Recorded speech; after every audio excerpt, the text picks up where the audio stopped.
Il faut qu'il lui envoie un message à la catégorie des lourds. T'as Tyson Fury qui lui colle aux fesses. Ouais,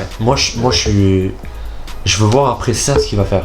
Bon, s'il gagne, bien sûr, et on pense qu'il va gagner, mais s'il gagne, moi je veux voir après ça qui il va prendre. Parce que, ok, t'as eu l'épisode Ruiz, ça s'est passé et tout, mais il reste des noms. On parle beaucoup de Usyk. Voilà, il y a lui qui vient mettre son. On parle beaucoup de Usyk. Je pense que pour Usyk, c'est le meilleur plan à faire. D'aller chercher Joshua tout de suite. Parce que je le vois pas évoluer en fait. Tu vois ce que je veux dire ? Je pense que même s'il prend d'autres noms, il pourra pas proposer plus que ce qu'il nous a déjà montré. Donc autant aller directement à Joshua et il a les armes pour tenter de faire quelque chose. Ça va quand même être difficile parce que Joshua c'est un super poids lourd.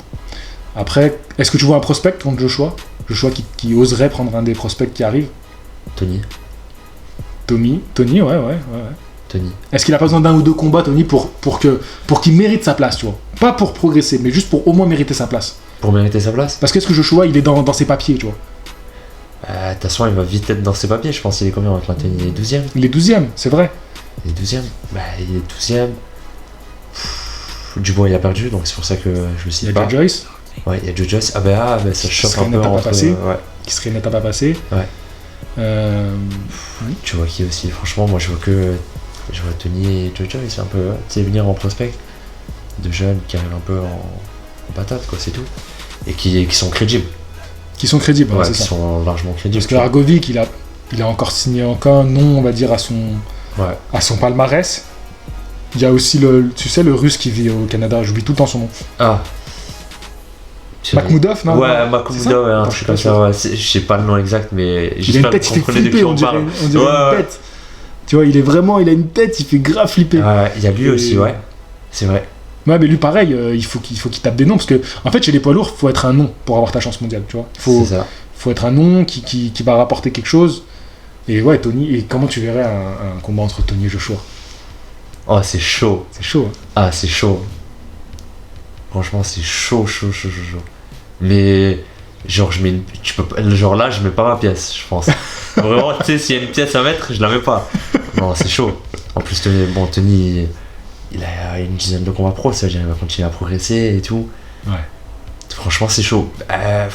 Je pense que...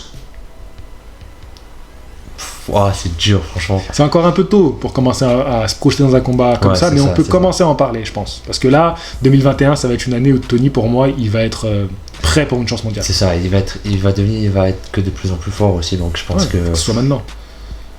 Ouais, ça va se faire là. De toute façon, moi, je pense dans 1 an ou 2, c'est réglé, quoi. C'est réglé. Ouais, fin 2021, moi, je pense que c'est le moment pour lui de tenter une chance mondiale. Ouais, c'est réglé. Bon, il est bon en plus, quoi. Voilà, et je suis aussi, mais vraiment... Techniquement, je mets un petit peu Tony au-dessus, quand même. Ouais. Techniquement, en vitesse de bras, je mets un petit peu Tony au-dessus, quand même. Après, physiquement... Joshua, des fois, il est balèze dans ses combats, quoi.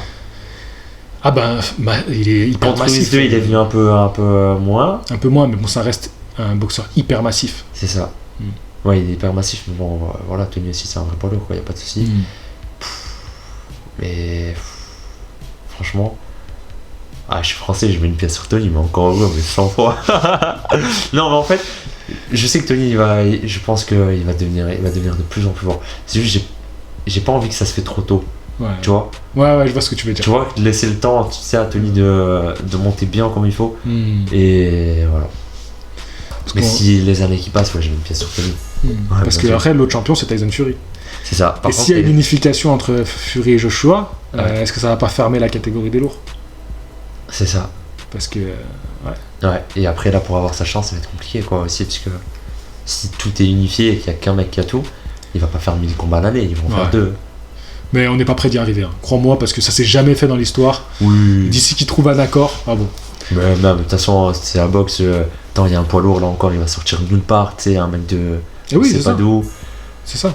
Il y en a, ils vont se retirer, il y en a, ils vont venir, quoi, franchement, ça va tourner. On peut vraiment rien prédire. Bon, en tout cas, on souhaite le meilleur à Tony, bien sûr. Hein. C'est ça. Et donc là, Joshua Pulev, ça sera donc ce week-end. N'hésitez pas à aller voir ça, c'est sur DAZN. Et sinon, si vous voulez voir un joli combat, Amazir boxera le lendemain. C'est ça. Quelques heures après Joshua, parce que ce sera dans la nuit. Joshua, toi, tu boxeras à 14h. T'ouvres la soirée, toi, non ? Non, je suis en deuxième combat. Ils ont changé. T'es deuxième combat.